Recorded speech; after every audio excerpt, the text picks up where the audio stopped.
I'll leave the word to you now. Thank you for being with us.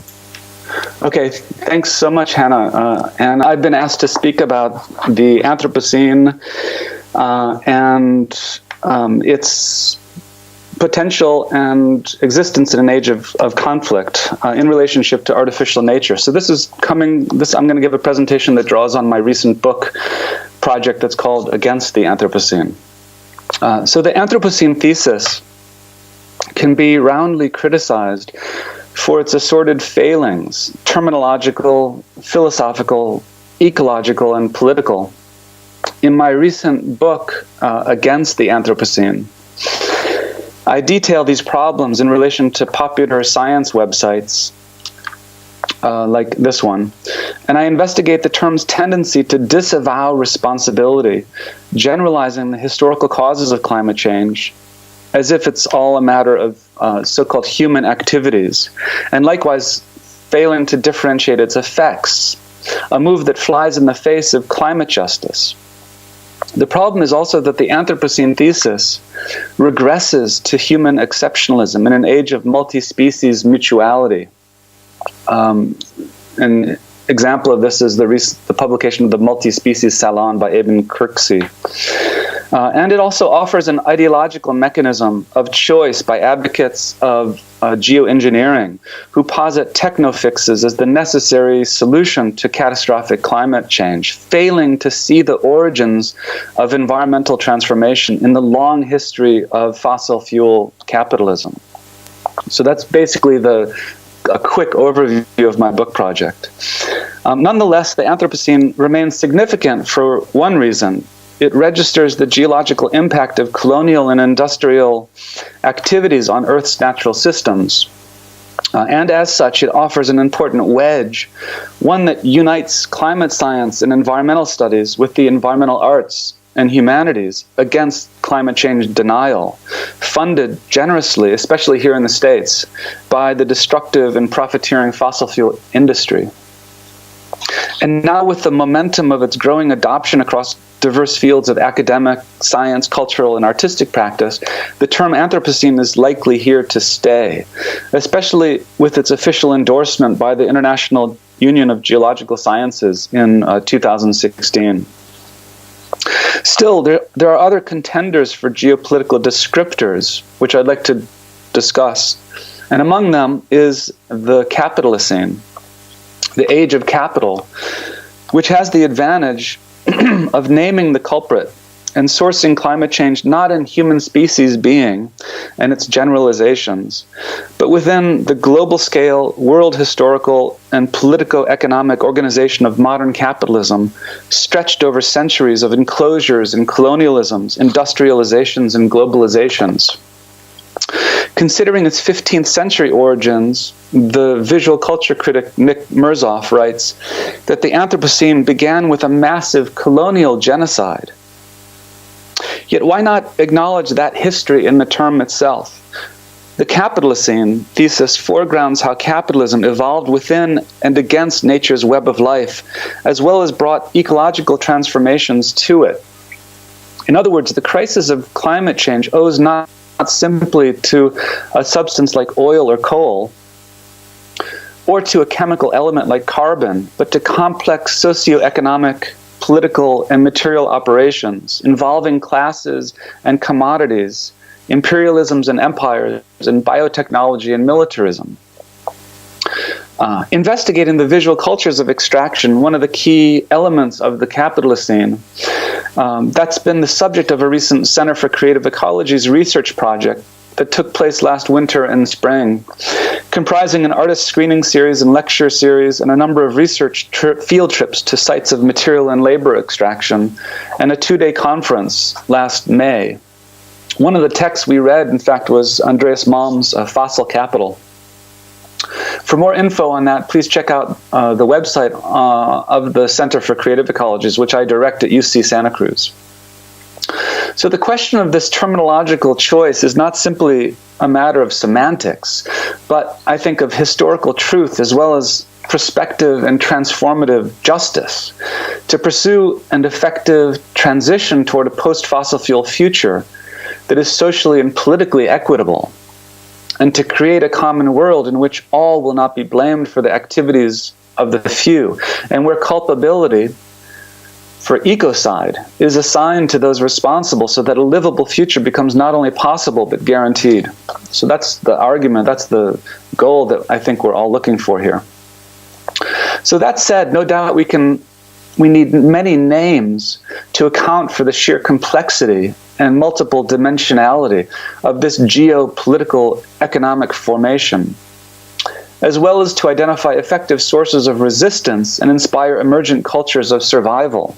If so, then another readily available candidate for our terminology is the Thulucene, which is a proposal of Donna Haraway's that draws on the resources of science fiction as much as science fact, speculative feminism, speculative fabulation, in naming our present age of multi-species interactions and non-patriarchal becomings and generative collaborations. So distinct from the sci-fi writer H.P. Lovecraft's malevolent dragon octopus anthropos shaped monster called Cthulhu, Haraway's neologism is proposed rather as a name of names with a thick and global mythological genealogy. It references, according to Donna's, who's my colleague here at UC Santa Cruz, it references the diverse earth-wide tentacular powers and forces and collected things with names like Naga and Gaia and Tangaroa, Terra and Hanayasu Hime. You can see some images here of these various mythological references. Spider-Woman, Pachamama, and many, many more.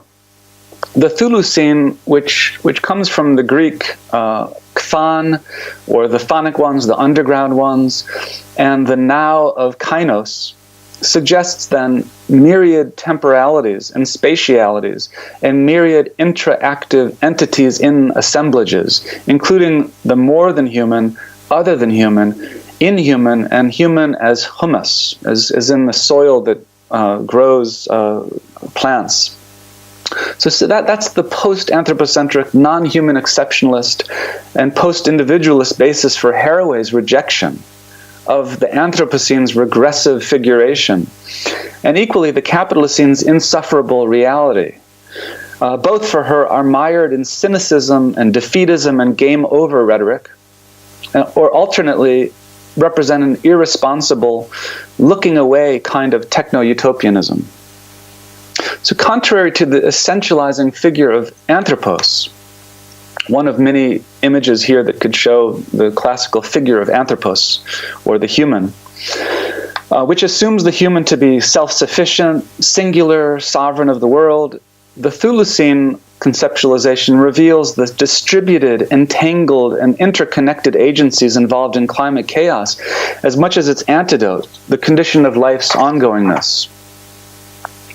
Haraway's theorization finds creative approximations in the collaborative and interdisciplinary projects such as the Crochet Coral Reef, which is a project of Christine and Margaret Wertheim, defining, according to Haraway, a sympoetic nodding of hyperbolic spatial mathematics, marine biology, environmental activism, ecological consciousness raising, and women's handicrafts, fiber arts, museum display, and community arts practice.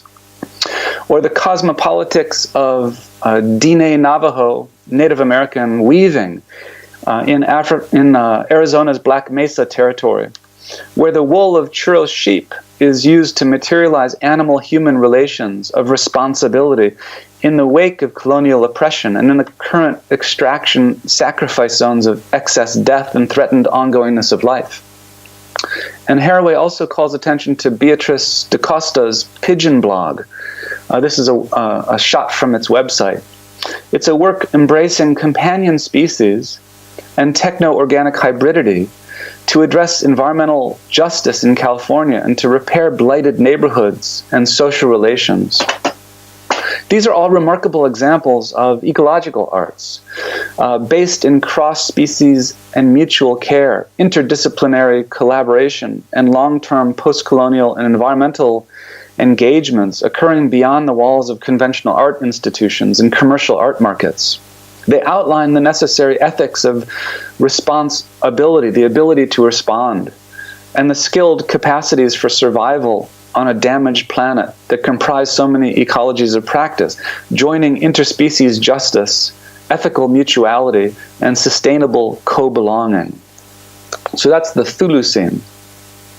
Additionally, and not unrelated to the Thulucene thesis, there's the Gynocene thesis, implying a gender-equalized, feminist-led, anti-anthropos environmentalism, which locates human-caused geological violence as coextensive with patriarchal domination, linking ecocide and gynocide.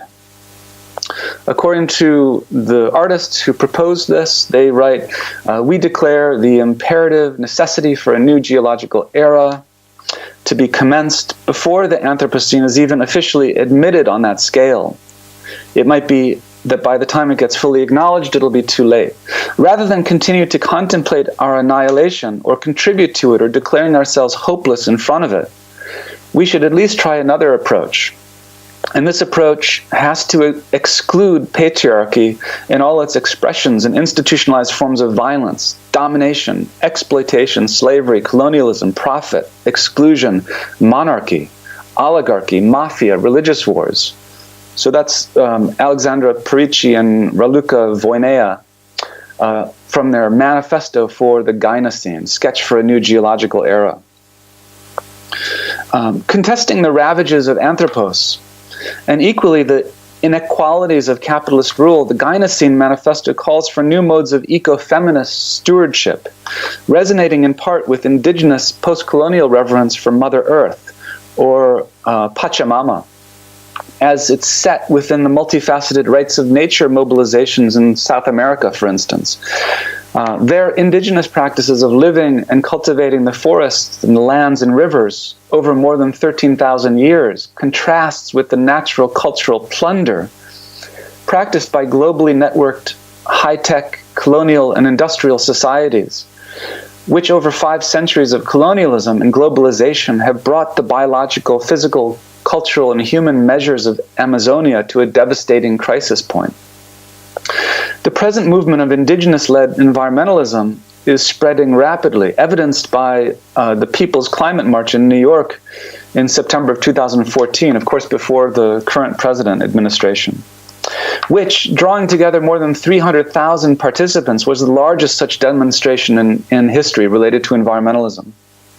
Protesters converged under the banners such as the one of the Oakland-based artist and climate justice activist Fabiana Rodriguez's Defend Our Mother, depicting a Latina-appearing Earth Mother in folk art style, her head haloed by our flowering planet, and its title resonating with the Declaration of the Rights of Mother Earth that was expressed at Cochabamba in Bolivia, and with frontline communities such as those at Standing Rock in North Dakota, struggling against the ravages of fossil fuel infrastructure and environmental racism following upon centuries of colonial genocide in the Americas. We just learned today that 400 of the water protectors had all of the charges, all the criminal charges dropped against them. I just heard about that this morning, so that's really positive news. The Earth as Mother, which is a figure of the Pachamamacene, also links to post-heteronormative ecosexualist care for the Earth as Lover, as appearing in the carnivalesque Earth marriage ceremonies of performance artist and activists Beth Stevens and Annie Sprinkle. They deploy matrimony as a radical act against environmental destruction and Earth love as a retort to ecocide. In their manifesto, they write, we're madly, passionately, and fiercely in love, and we're grateful for this relationship each and every day. We're aquaphiles, terraphiles, pyrophiles, and areophiles. We shamelessly hug trees, massage the earth with our feet, and talk erotically to plants. We're artists, academics, sex workers, sexologists, healers, environmental activists, nature fetishists, as well as gardeners, business people, therapists, lawyers, peace activists, ecofeminists, scientists, and educators, revolutionaries and evolutionaries, critters and other entities from diverse walks of life. Ecosexuals can be GLBTQI, heterosexual, asexual, and or other. We'll save the mountains, waters, and skies by any means necessary, especially through love, joy, and our powers of seduction. With their film, Goodbye Golly Mountain, an ecosexual love story from 2013, Stevens and Sprinkle mobilized documentary practice to investigate devastating mountaintop removal mining in West Virginia, in the States, where Stevens grew up. Shown smelling flowers and massaging river stones, lasciviously licking and hugging trees, bathing nude, and luxuriating in the mud. The artist's joyful celebration of the natural world, where nature figures as an awe-inspiring sight of queer becoming and radical indeterminacy, rather than any kind of essentialist idea of non-human purity and wilderness, is nothing but infectious. And in this sense, I find really inspiring Karen Barad's discussion of what she calls the queering of nature. And that means nature's ability to be defined as a lively, in her words, in Karen Barad's words, a lively mutating organism, a desiring radical openness, an edgy protean differentiating multiplicity, an agential discontinuity, an enfolded, reiteratively materializing, promiscuously inventive spatiotemporality.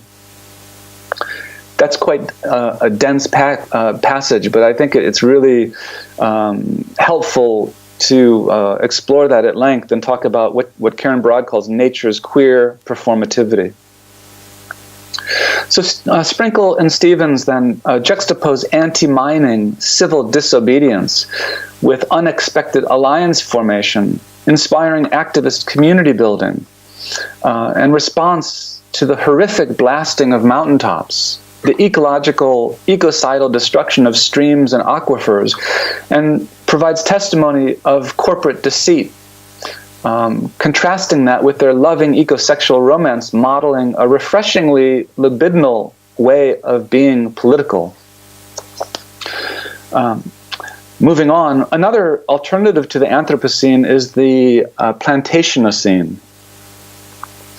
This is a subcategory of the Capitalocene and highlights the plantation system, and particularly its nexus of corporate colonialism, quasi or explicit slave labor, and commodification of nature as a structural cause of geological transformation, including the 18th and 19th century Spanish mission-led colonization of California, as well as the Belgian rubber plantations in late 19th century Congo, as well as current sites of biogenetically assisted industrial agriculture in places as diverse as Argentina, India, and Indonesia.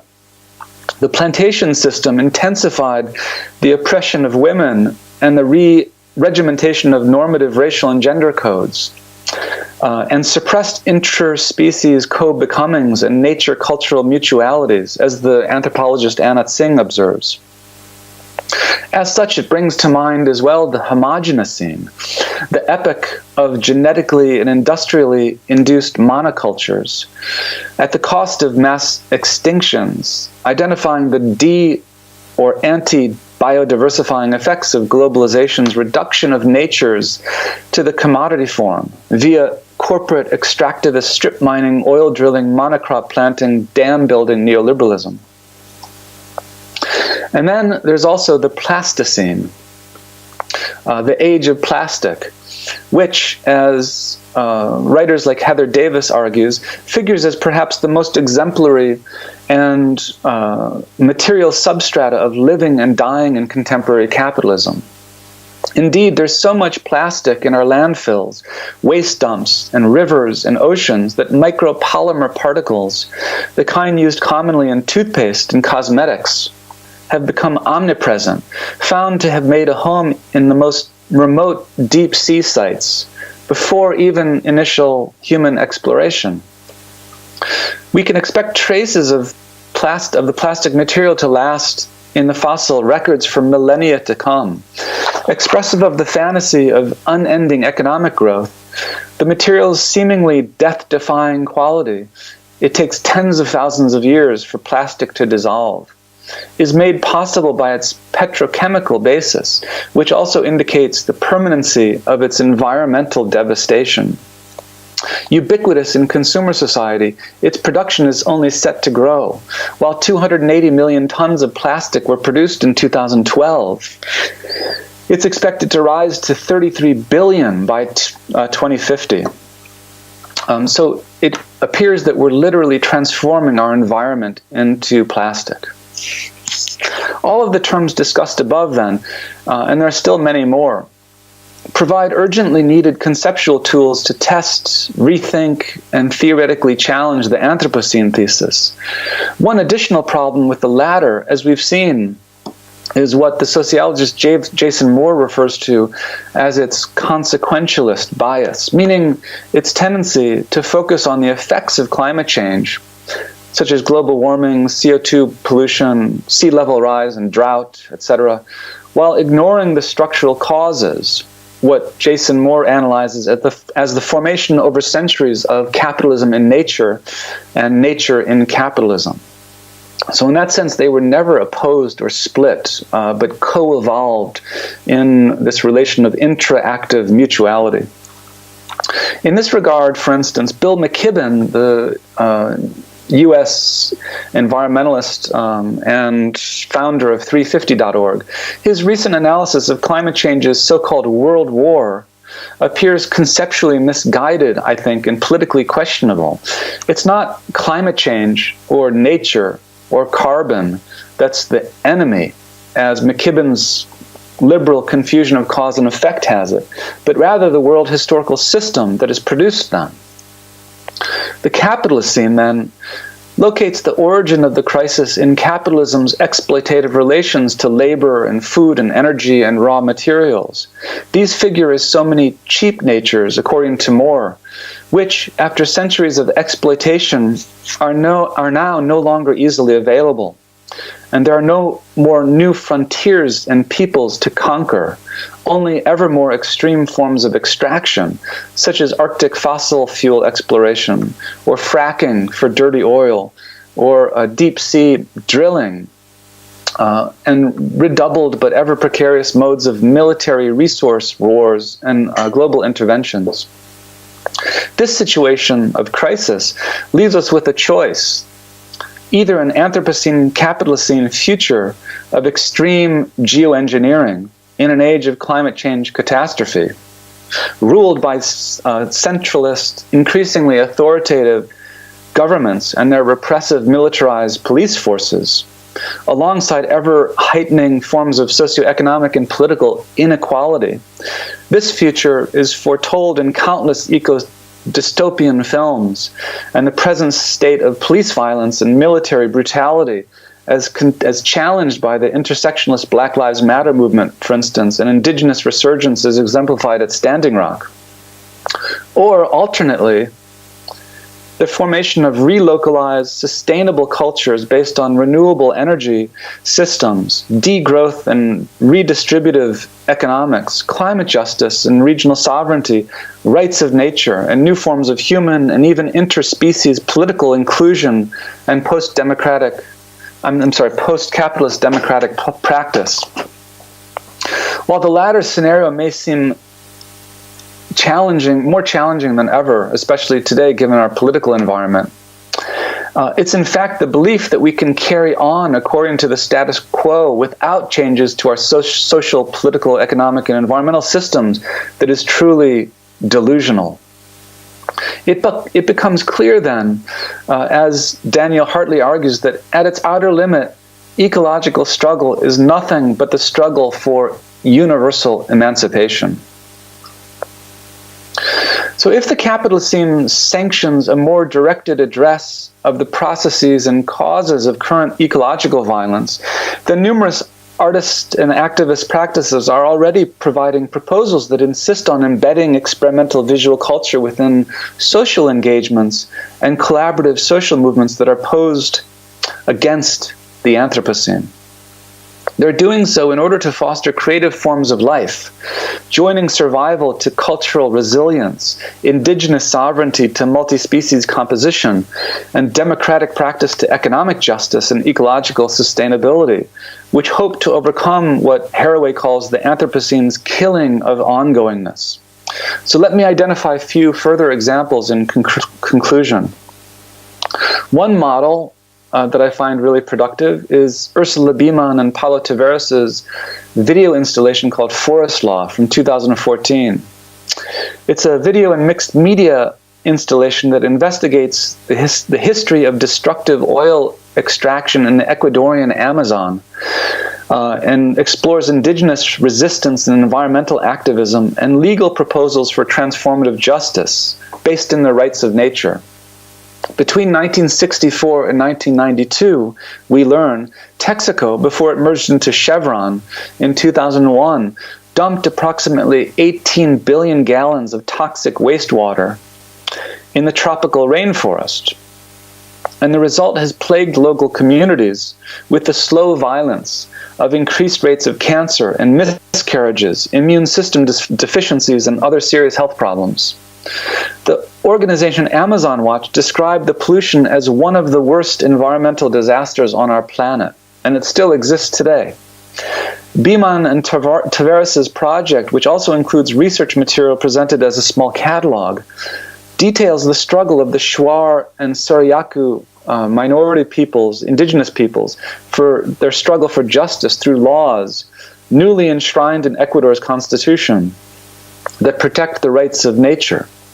That struggle amounts to a revolutionary juridico-political movement prioritizing ecocentric legality in places like Ecuador and Bolivia, which are the vanguard in what is a growing international formation in earth jurisprudence. Indeed, indigenous nations comprise part of the 30,000 people in the Amazon region who have filed a lawsuit against Chevron in 2001, for which they were awarded $18 billion in cleanup costs and damages in Ecuadorian courts, a sum reduced to $9.5 billion on appeal, and that's still in the legal process and continues to be challenged by the oil corporation. While the American multinational has had the verdict overturned in an American court, the Permanent Court of Arbitration in The Hague has recently upheld the Ecuadorian judgment. Investigating this intersection of ecocentric legality, environmental reparation, indigenous rights, Beeman and Tavares's Forest Law exemplifies the ecological commitments of a growing number of artists and activists exploring the structural conditions of capitalism's colonization of nature, such as the collective platform World of Matter, of which Ursula Beeman and Paulo Tavares are both members. This is just a still from their website. As it parallels the growth of transnational alliances in civil society facilitated by new media ecologies seeking to establish sovereign and environmental rights from Argentina to the Arctic. So this is part of a very exciting expansion, a radical expansion of the potentiality of the environmental arts today. Another example that reinvents the conditions of visuality in relation to Capitalocene violence is the recent work of the Finnish artist Terikka Hapoja, in collaboration with the writer Laura Gustafsson, which attempts to realize the cultural terms of a post-Anthropocene form of life. With their project History of Cattle, History According to Others and History According to Cattle, from 2013 to today, the pair have developed a complex series of proposals for an interspecies cosmopolitics. I use that term of Isabel Stenger's, meaning an alternative post-anthropocentric world-making practice of human-non-human relations. That's the most ambitious way to put it, I think, which is mediated by images, performances, imaginary institutions, and diverse social agents. A number of their works constitute this project. First, they initiated the Party of Others in 2011, which was an interspecies political organization to actually compete in Helsinki's 2011 parliamentary elections with an expanded human-animal constituency, approximating the terms of what the other theorist Rosie Braidotti calls a Zoe-centered egalitarianism. In other words, an inclusive, post-anthropocentric legal political equality among species. Secondly, they produced the museum according to the history of cattle in 2013, assembling artifacts, historical information, and photographic documents presented from the vantage of cows. So this is an exhibition made for and presented from the perspective of cows. And third, they modeled a court of law capable of hearing testimony from non-human agents, such as wolves, and prosecuting people for cross-species crimes, where hunters can be charged with murder, as in their performance The Trial, which was a work that may be speculative, but it begins to map the juridico-political terrain of a post-anthropocentric future.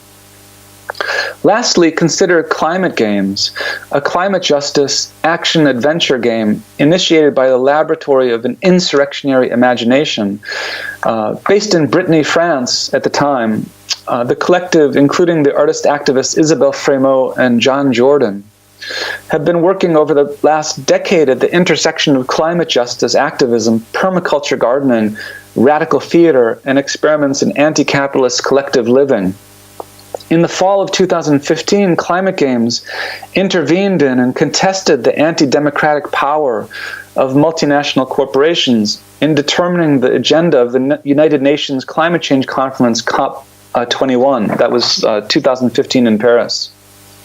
The project represented a transnational experiment in horizontalist and rebellious movement building, where visual elements, including satellite-generated maps, computer graphics, cell phone images, and tactical information, were shared through internet-linked media networks, all elements supporting and embedded in the movements of insurgent bodies, comprising an eco-activist challenge to global climate governance.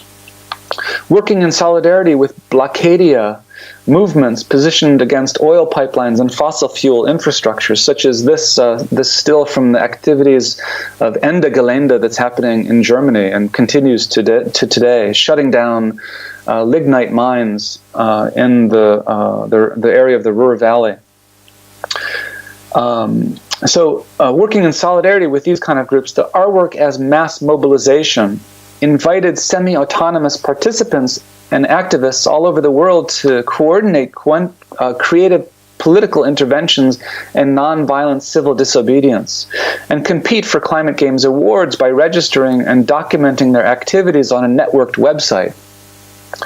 Resonating with alter globalization forces and Occupy, Spanish Indignado tactics, their modeling of a neo-Brechtian performance of disruption, as well as a kind of neo-Augusto Boalian invisible theater that takes place seemingly spontaneously in everyday life, intended to intensify the joys of disobedience, to stop this suicidal machine, as they wrote, that literally set the climate on fire and has led to the extinction of 200 species per day. Their Thulucene-like motto was, "We are nature defending itself." So new media ecologies, climate justice, institutional liberation, these are diverse engagements for sure. And there's certainly many, many more worthy of attention. But what they generally share is taking a stake in anti-Anthropocene cultural practice, founded upon the refusal to generalize and depoliticize climate change agency, and the transformation of corporate multinational support for ecocide and the destruction of our environment. They each invent creative approaches to alternative forms of life beyond the Anthropocene's techno-fixes and geoengineering ambitions, and for these they prefer to address only the consequences rather than interrogate the systemic processes of centuries of capitalism's world historical and colonial co-becoming with nature. So it's precisely the abandonment of the Anthropocene's ideas and stories and practices that the above engaged artists have initiated.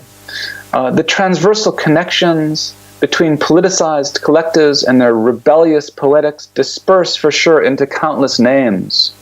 The emergent lexicons of current geologies and potential futures now in the making. Whether they'll be enough to stop the ravages of the current and coming climate catastrophe, even when they join with the powers of growing social movements, is another question. But what other choice do we have? So that's the end. Thanks very much.